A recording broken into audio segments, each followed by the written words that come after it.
You ever been in a room where the air feels heavy, like it's soaked in money and ego, and you just know something's about to go down? That's exactly what happened at the Grand Meridian Hotel in Chicago, at this glitzy gala thrown by Richard Langley, a guy who'd rather burn $1 million than give a dime to someone who needs it.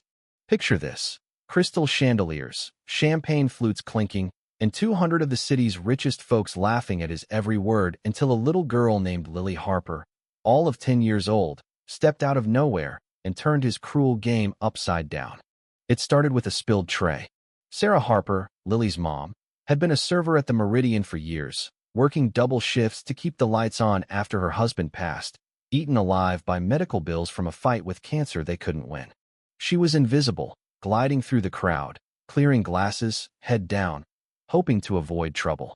But trouble found her when a nervous new waiter tripped, splashing red wine across Richard's custom tux. The room froze. Richard's face twisted, and he roared, "You clumsy idiot!" The poor kid was dragged out, fired on the spot, but Richard wasn't done.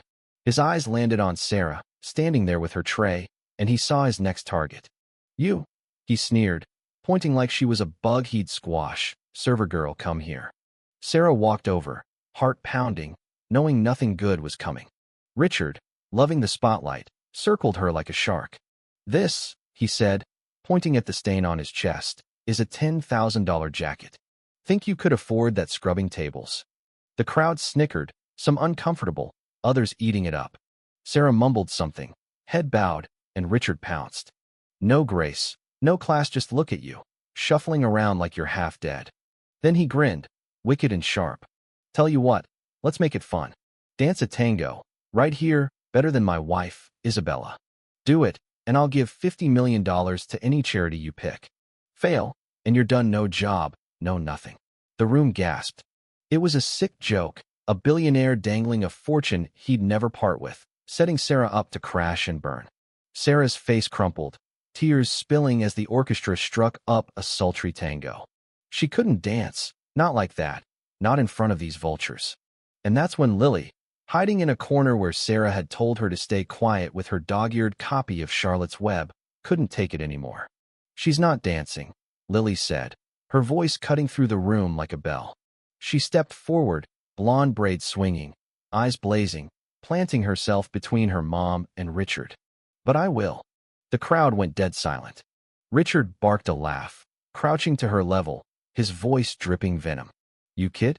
In those scuffed sneakers? You think you can outdance my wife?"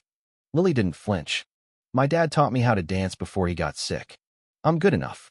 Sarah grabbed her, whispering, "Lily, no, let's go." But Lily shook her head. "He made you cry, Mom. Dad said you don't let bullies win." Richard, smelling a bigger spectacle, clapped his hands. "All right, little Spitfire, let's see it. But if you flop and your mom's gonna polish every shoe in this room on her knees." The cruelty landed like a slap.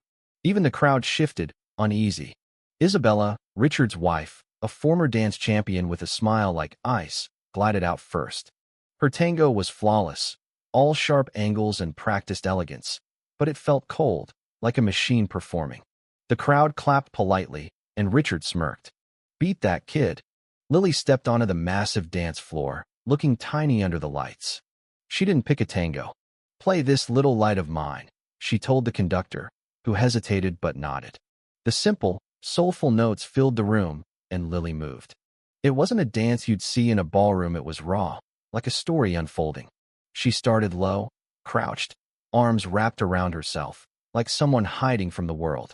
Then, slowly, she rose, arms stretching like wings, her steps deliberate, telling a tale of pain and hope. Her dad, a firefighter who'd taught her to dance in their tiny living room, used to say, "Every step's a fight, Lily. Show him who you are." And she did. The crowd forgot to laugh. They leaned forward, caught in her spell, seeing their own struggles in her small, fierce frame. Richard's smirk faded. He'd wanted a clown show, but Lily was stealing his stage. When the music stopped, Lily stood tall, staring right at him, not with anger, but with a quiet strength that burned. The room exploded in applause, led by an old woman in pearls, then spreading like